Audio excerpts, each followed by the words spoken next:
Wow, what a long, exhausting, emotionally draining day. It all started when we got woken up by this earthquake this morning, and pretty big one. We didn't really think much of it at the time. But, earthquakes around here aren't that unusual. In fact, we had another one about 3 days ago, pretty strong one, the day they crucified Jesus.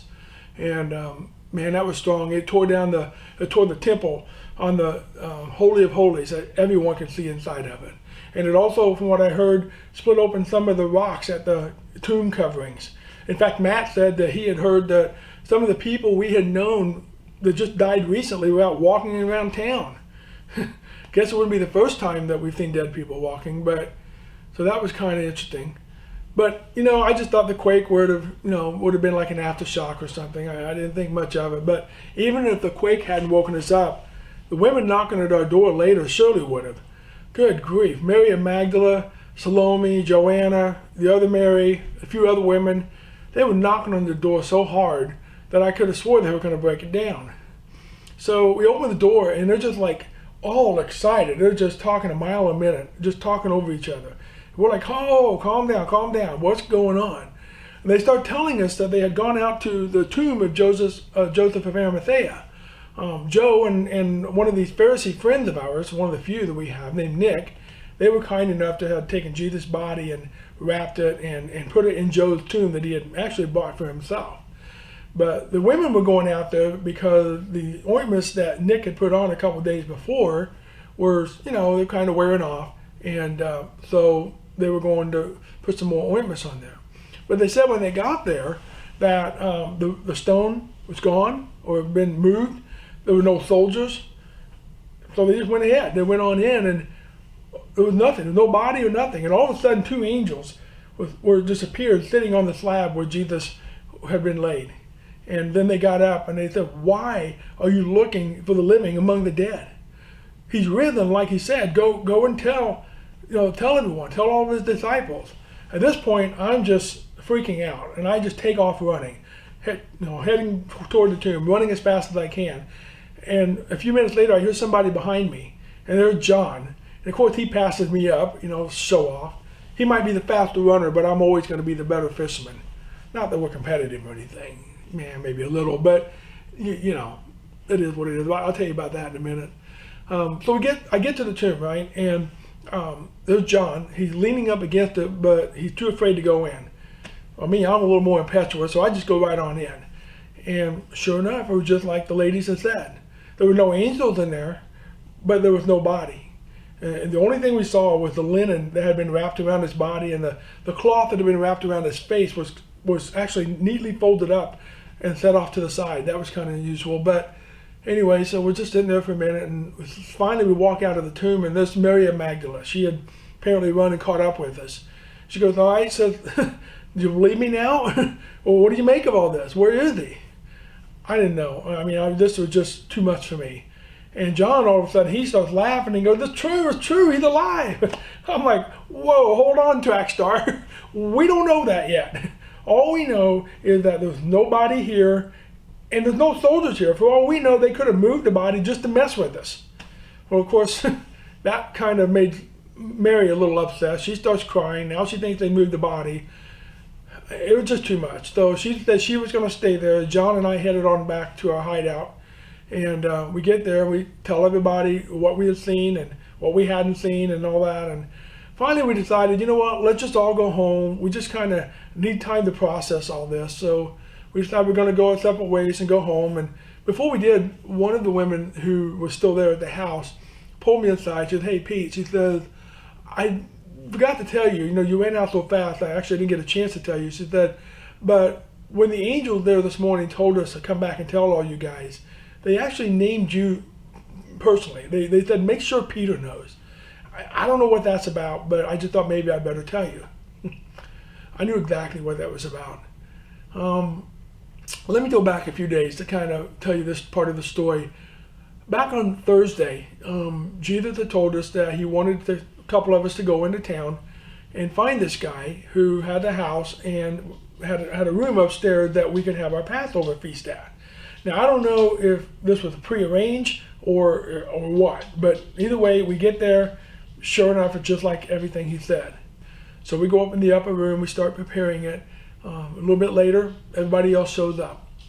And as we're there, Jesus tells us he was really excited about this meal. He'd been looking forward to this particular meal because he said it was going to be the last one before the fulfillment of the kingdom. Well, that got us all stoked. We're thinking, finally, he's going to use his power and he's going to get rid of these Romans and usher in the new kingdom. And we're all going to sit on the royal court. So we start talking amongst us, like, who's going to sit where in the royal court, right? Who's the top dog here? And I told you we were a little bit competitive. But this time, James and John's mommy wasn't there to help them. I don't know if you know this story, but the last time we had this argument, it seemed to come up a lot, but the last time we had this argument, James and John sent their mommy to talk to Jesus away from the rest of us, kind of in secret, and ask if one of them could sit on the right and one of them sit on the left. It royally ticked us off. Jesus had called them the sons of thunder. I think it's more like mama's boys, if you ask me. Sorry, guys, I'm just messing with you. Not really. But in any case, we had that conversation, and all of a sudden, Jesus just tells us to be quiet for a second. He gets up, he takes his coat off, does something I'll never forget. He walks over to the front door, he picks up the bowl of water that the homeowner slave would usually have, right? Picks up the bowl of water and the towel, wraps the towel around his waist, and he starts washing our feet. Wow, we were like just stunned. And he even washes that phony traitor follower Judas's feet. I don't know what he was thinking then. I can't imagine what he was thinking when he was washing his feet. But he starts washing the feet, and then he gets to me, and I'm like, no way, Lord. You're not washing my feet. You're my Lord. I'm not yours. At that point, he says, Pete, it says, you'll understand this later, but if you don't let me do this, you're not going to be on the team anymore. And I was like, wash away, Jesus. Wash all of me, right? I told you I'm a little impetuous. But then after that, it kind of turned weird. He starts talking about betrayal. And he says that one of us was going to betray him. And we were like, what? Betray you? I mean, we all left our businesses and we left our sacrificed our family life, at least some time in our family life, to follow you. We've seen unbelievable things that nobody can explain. Why in the world would any of us betray you? But we'd been around him long enough to know that, what he said happened would probably happen. So one by one, we were all saying, surely not I, Lord. Surely not I, Lord. And till he got to Jesus, until Jesus got to Judas, that all of a sudden it didn't dawn on me till just now, but Judas didn't say Lord. He said, surely not I, Rabbi. He didn't really think much of that at the moment, but Jesus said, yes, it is you. And he handed him a piece of bread and told him, he said, go do what you got to do. Well, we didn't really know what that meant. We figured, he's the treasurer. Maybe he was supposed to buy more food. Maybe he was supposed to give something to the poor. We didn't know. And of course, now that we've been talking about this the past couple of days, it's come to our attention that Judas had been ripping us all off. He'd been taking money out of the treasury all along. No wonder he was so upset when Lazarus' sister was, anointing Jesus' feet with all that very expensive ointment. Yeah, like he really cared about the poor. But so anyway, after Judas left, then he starts taking the bread, the Passover bread, and he breaks it into pieces, and he starts handing it to each of us, and he says, "Take and eat. This is my body, which is going to be broken for you. Do this in remembrance of me." Now, at this point, we didn't get that. That was kind of weird, but okay, whatever, So we did it, and then he takes a sip of wine, and he starts passing around, and he said, "This is the blood of my new covenant, which will be poured out for you."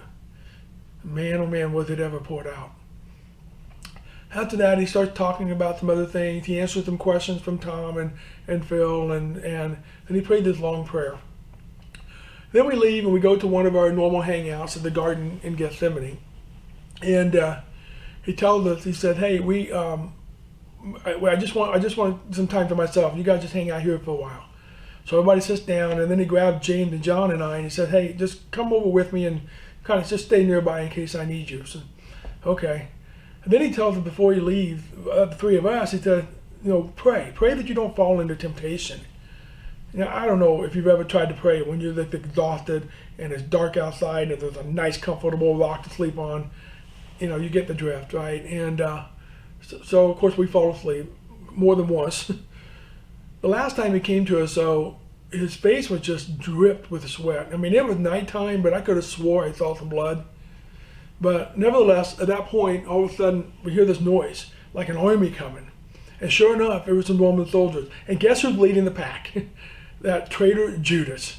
He's leading the pack. And Jesus called him friend. Are you kidding me? He called him a friend. And Judas comes over and he kisses him. And at that point, it's just like everything broke loose. It was mass confusion. The guy starts arresting Jesus. I'm one of the two guys that have a sword. I'm ticked off at this point. I take a swing at the high priest's bodyguard, actually got him on the ear, chopped his ear off, and Jesus yells at me, tells me to put the sword away. And he picks up the guy's ear and puts it back on his face. I'm on his head, not his face, but I'm dumbfounded. I'm like, what is going on here? And I'm not sticking around to get killed by one of these soldiers out for revenge. So just like he said, we all took off. But I wasn't done yet. I wasn't giving up that easy. I heard they were going to have a trial right there that night. That's not even legal. What are they thinking? Nevertheless, I find out where this trial is, and I go in. I want to crash this party, right? And I go in, and inconspicuously, so I thought, but no, if several people recognize me, and they start pointing me out and trying to turn me in. And just like Jesus said, I lied. Said I didn't even know him. Not once, but 3 times. Man, I'm so ashamed.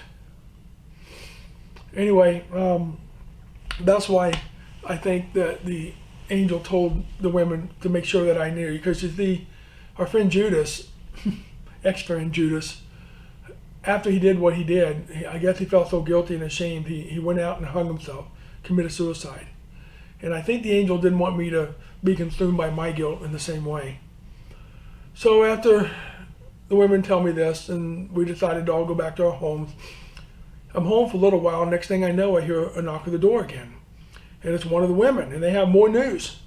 This time they said they've actually seen Jesus. And on top of that, Mary of Magdala saw him before anybody else.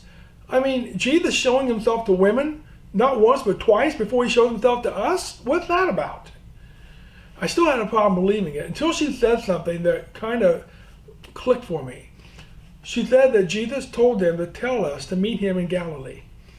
And I remembered that just before he told me that I was going to betray him, that when he was risen, we were to meet him in Galilee. Now, at the time when he said risen, we had no idea what that meant. I mean, he's always talking in parables and riddles, so we just figured that was another parable, and we were too afraid to ask what it was about. But now it started making sense. So I kissed my wife and my kids goodbye, and I said, I'll be back a little bit later. And I start walking toward Galilee. And as I'm walking and I'm thinking about all this, all of a sudden, right there in front of me, is Jesus. He just, out of nowhere, he just appears right in front of me, and I fall down to my knees. And I look at his feet as I'm down there, and sure enough, there's the nail scars. And then he calls my name, and I start looking up, and I see his hand, and there's the nail scars in his hand. And I raise my face, and I look into his eyes, and the deepest love that I've ever known just pierced through me. And then like that, he was gone. After what seemed like an eternity, I finally got up, and I just, for the second time today, I ran. And I came here to our hideout here in Galilee. And I started telling everybody my story. And as I'm telling my story, then Cleopas and his cousins show up, and they start telling us that earlier in the day, they were walking with Jesus, didn't even know who it was, and he's sitting there telling them all these scriptures and everything. And so they invite him in, and they start breaking bread, and he says all of a sudden it was like their eyes were just open, and they recognized who he was. And boom, he disappeared. Just like he did with me. And they're telling their story. And as they're telling their story, right here in this room, Jesus appears to all of us. I mean, he just, out of nowhere, he appears and he says, peace be with you. And then he started chastising some of the ones that still didn't believe our stories.